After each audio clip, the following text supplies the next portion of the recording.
We are all the way up to Revelation chapter 14. The 144,000 is visited again. The gospel is spread. There's doom. There's reapers.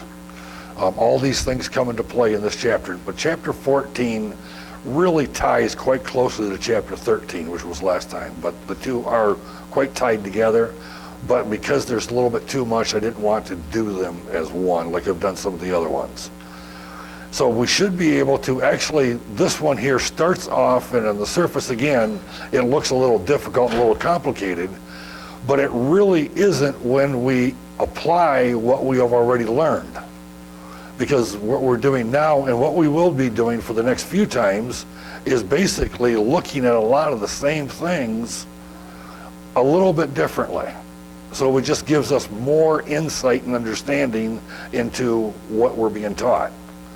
So verse 1, then I looked, and behold, the Lamb was standing on Mount Zion, and with him 144,000, having his name and the name of his Father written on their foreheads.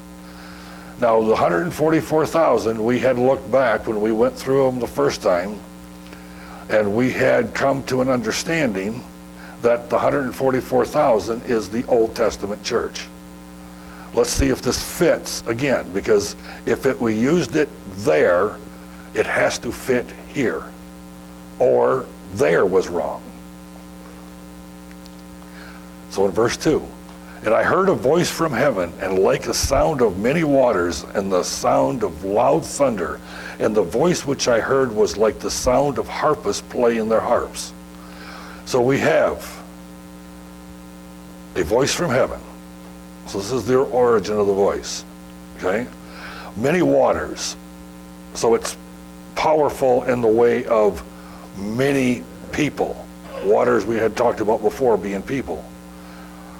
And the sound of loud thunder. So it's got power behind it.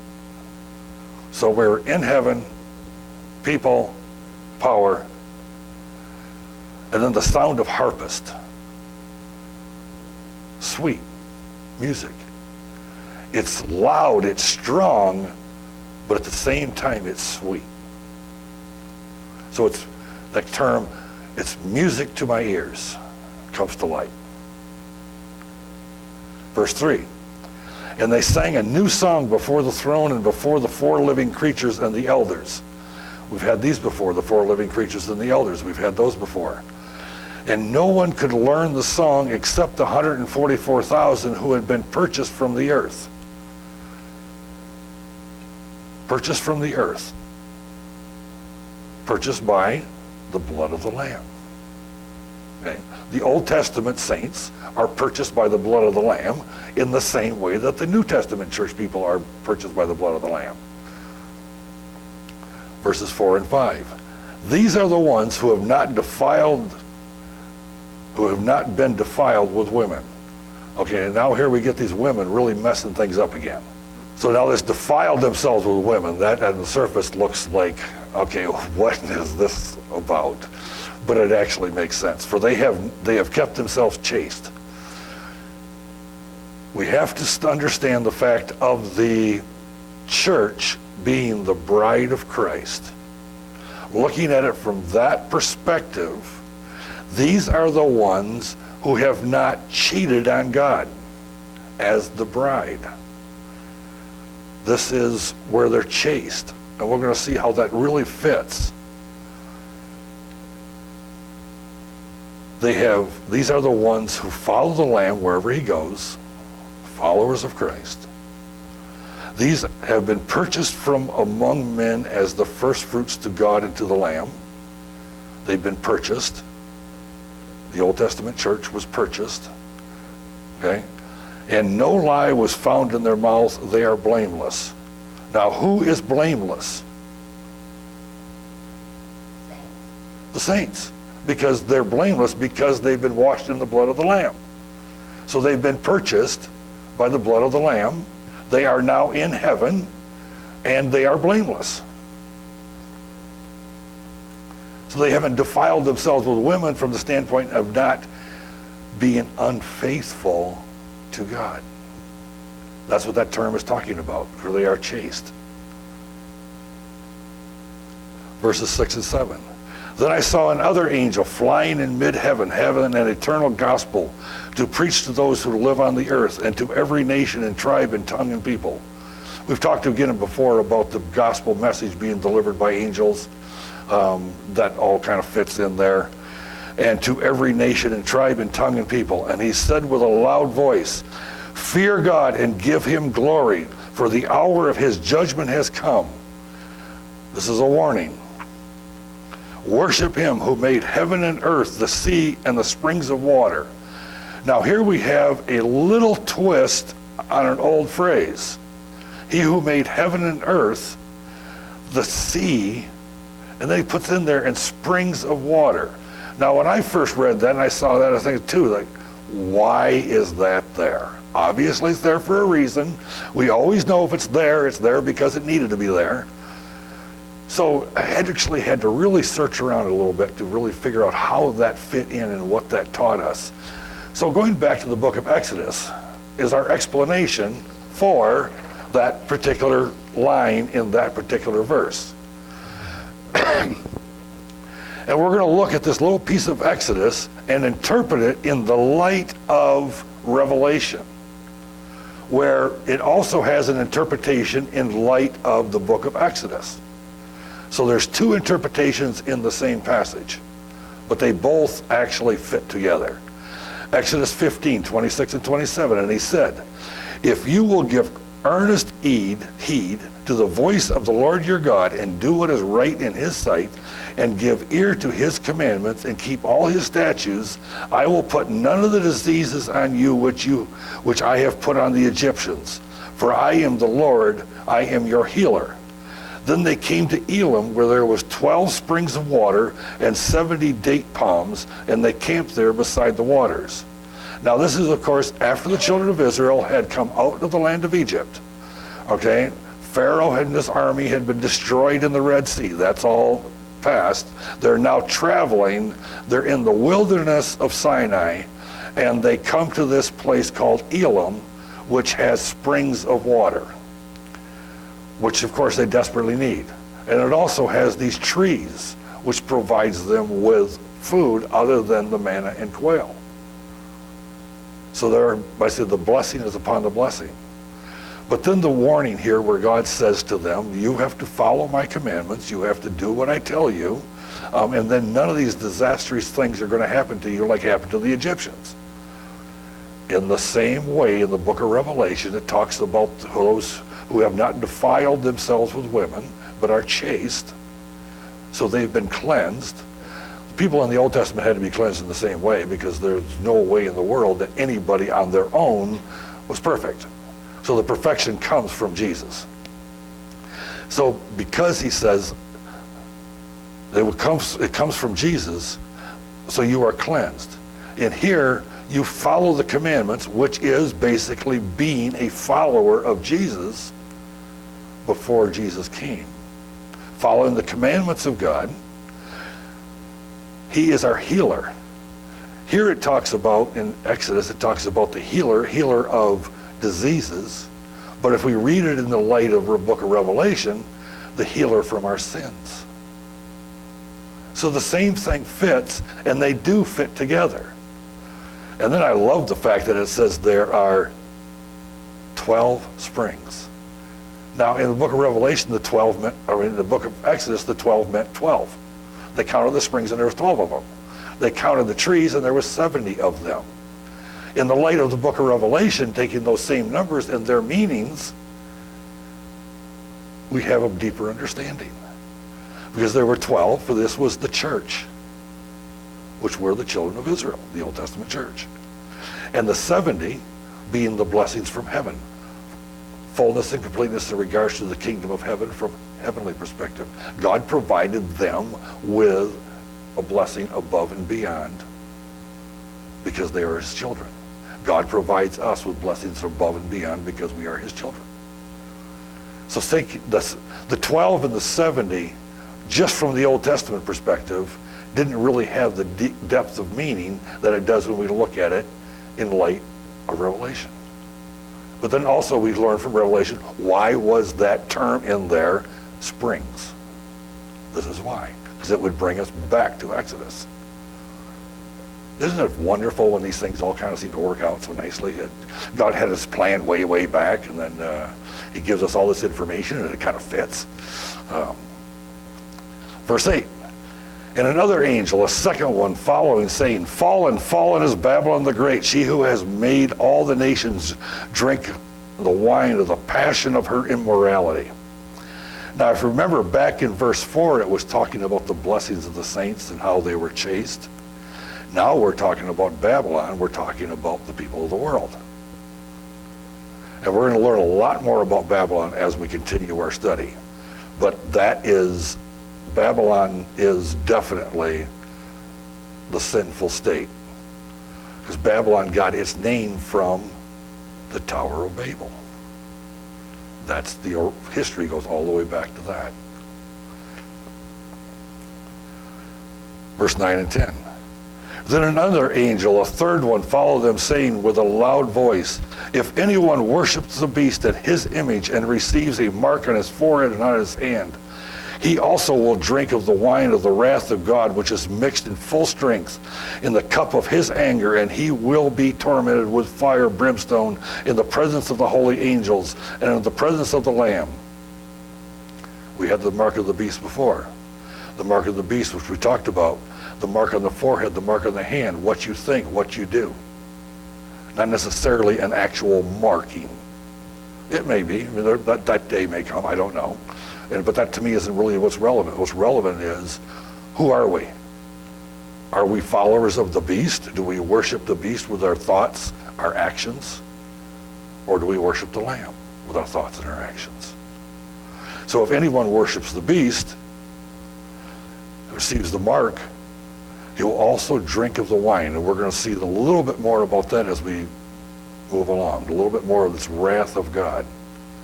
Because it's a terrible thing to fall into the hands of a vengeful God. And the smoke of their torment goes up forever and ever. They have no rest day and night, those who worship the beast in his image, and whoever receives the mark of his name. Here, this next little line. Here is the perseverance of the saints who keep the commandments of God in their faith in Jesus.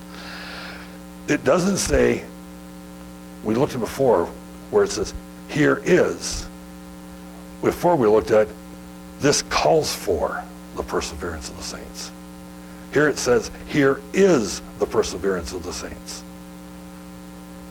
That perseverance of the saints, that being preserved, is God protecting his people from all these other things, separating us out from the world. We are separated out, we are protected, we are provided for, we are purified, we are chaste. There's no lie. In our sinful nature, in the time when we're living here, that's all there yet.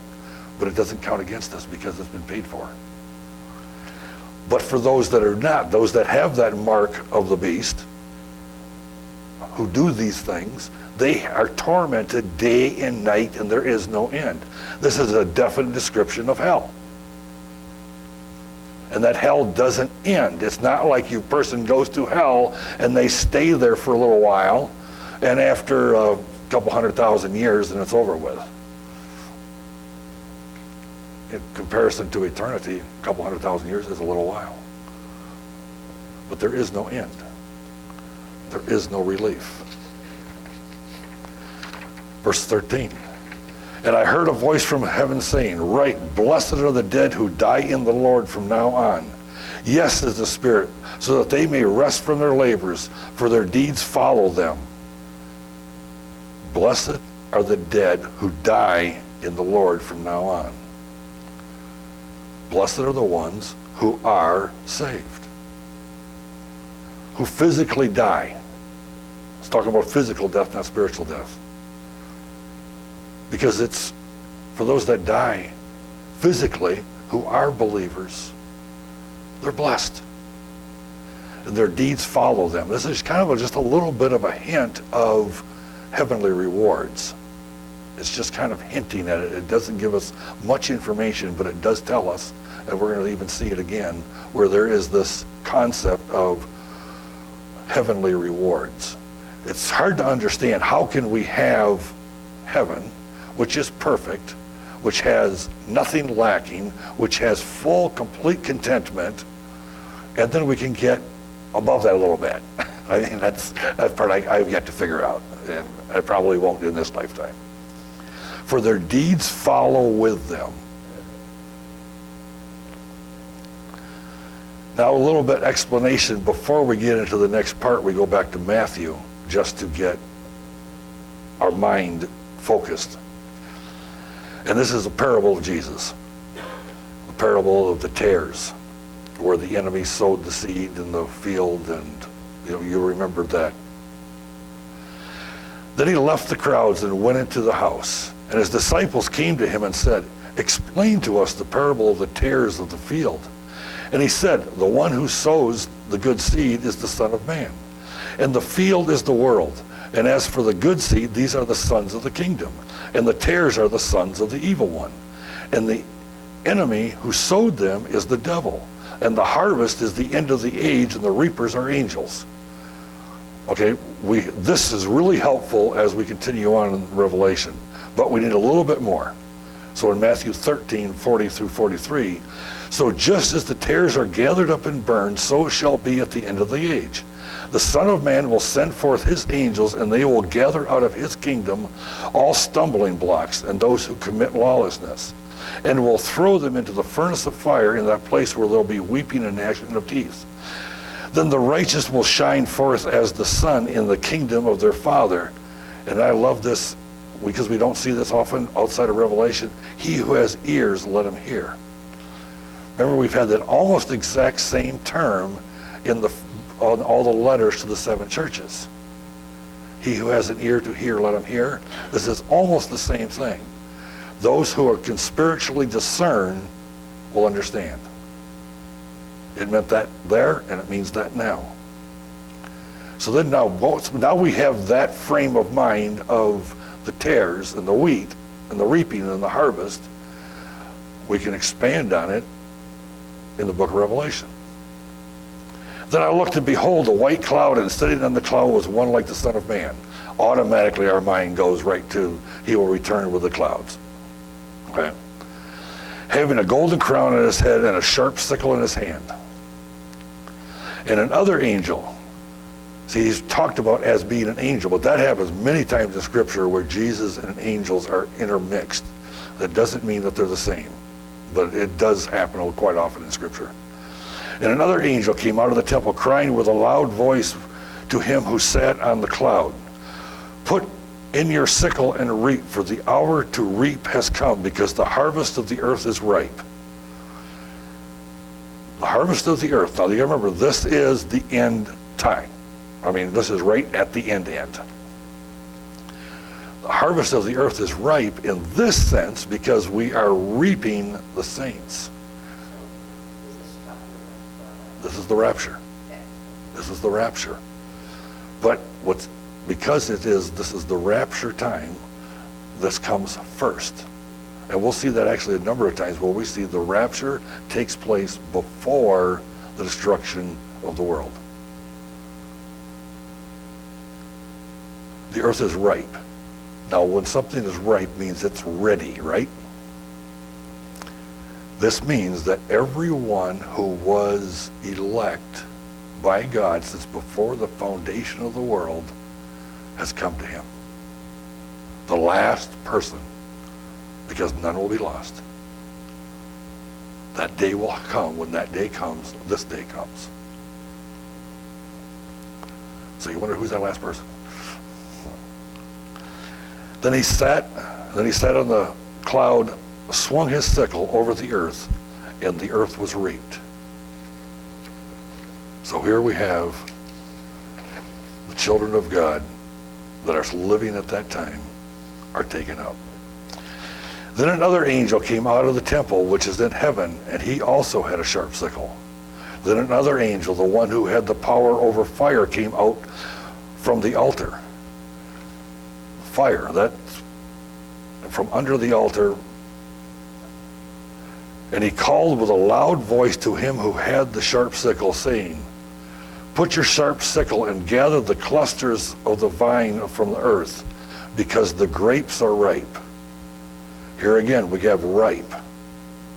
We have ripe because the fullness of sin has reached its peak. This happens at the same time that the last believer comes into the kingdom. Now, if there is a day, a week, time in between those two, I have no idea, and nor was it really ever given to us. My personal feeling is, and this is just a personal opinion, it is actually a really relatively short period of time, whether it be as short as a few hours or a few days. But I have no idea. And it's one of those things I'm not going to hold strong on. Right, but I guess just strictly from a logical perspective, I don't see any reason there would be a long stretch of time, like even a year. But anyway, I don't know. And I don't think we're ever told.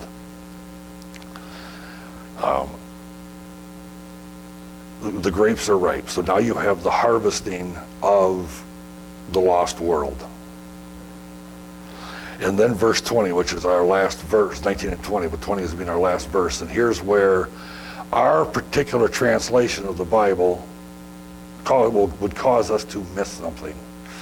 But anyway, so the angel swung his sickle on the earth and gathered the clusters of the vine of the earth, and he threw them into the great winepress of the wrath of God.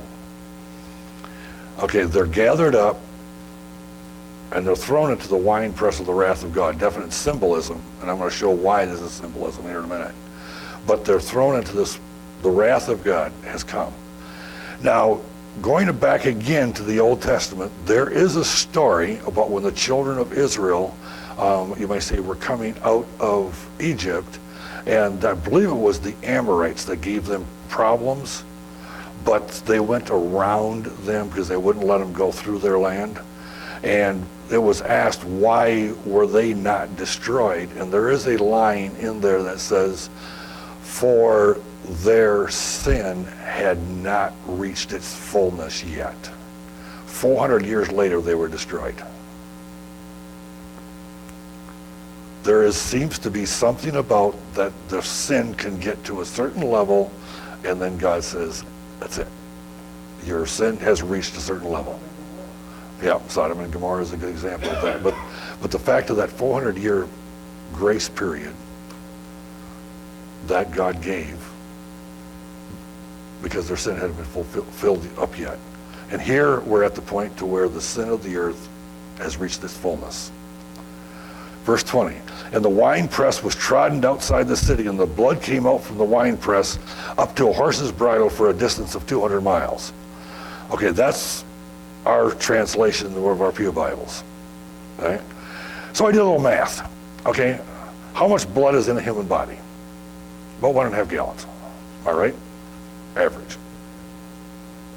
I know it's was measured in pints and liters, but it translates out to about 1.5 gallons. Okay, so if you take 1.5 gallons of blood, and you're going to have this river, a horse's bridle, and let's say that's 4 foot high because the horse is a little short. Okay? And let's say that trench is 12 foot wide. In order to fill that up 4 foot, 12 inches wide for 200 miles, it takes 505,563,427 people have to be gathered together in this one place and thrown into this wine press.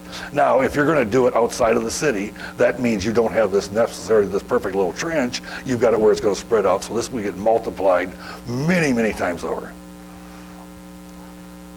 So the math doesn't really work. There just isn't enough blood. And sometimes we have to look at these things and we'll actually do the math. Does the math work? But if we look at it more in the original writing, then it reads differently. Because verse 20 read in other versions, and actually a few other versions, and the winepress was trodden outside the city, and the blood of it flowed. It rose as high as the bridle of a horse for a distance of 1,600 stena. Well, now we have numbers that fit into all the other numbers that we've been using. Because you remember we had 1,260, which is length of time equal to 3.5 years to 42 months. All the same. We had 1,260, the number that was used to demonstrate how that was tied into the 1,260, but was different because it was dealing with Old Testament, not New Testament. Here we have 1,600. We have 1,000, which is earthly again, large, and we have 60, 6 being the number of man. So we have earthly men. See how it fits when you have that number instead of the 200 miles. See, the translators were trying to help us out by doing the math on what 1,060 stana are is 200 miles. Well, yeah, that's right. But it does miss the point of what this particular verse is teaching. Because I looked at that too and I started, this doesn't make any sense. There was nothing here. And then so I got my Greek Bible out and looked at it again and, oh, okay, now I understand. Now it makes sense.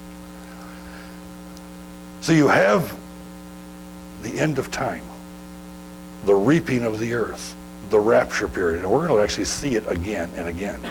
We've looked at it a couple of times before, and this is why sometimes I often wonder, would there be a benefit after we finish our series to do our series again, but do it chronologically? You know, so we wouldn't go through it by order of books and by order of verses. We would go through it by order of how it's laid out. You know, I've never heard that done. I've never read anything on it that it's ever done, but I will see if I'm willing to take that challenge, because that would take a bit to actually do it, but I think I could. I think actually I could do that, but we'll see. Like I said, it was just kind of one of those concepts that kind of came to my head, was because of the way we jump back and forth all the time, but having an overview, the overview basic, and that's really what we've been doing, is we've been getting a good overview of how Revelation is to be understood, not necessarily digging into every detail. But once we have that, and then you go through it again, because I know like the first time I did it, that's what I got. It was kind of an overview. And the second time, more. And the third time, more. This is the fifth time, and I'm actually getting a lot more again. And I'm sure I could keep doing that for 10,000 times and still get more. But I never thought of the idea until I was doing this one about the concept of chronologically doing it. So this is where we're at. We have come again to the end of time. We will again jump back and go through a lot of these points again. But you see how the same things keep coming up over and over again.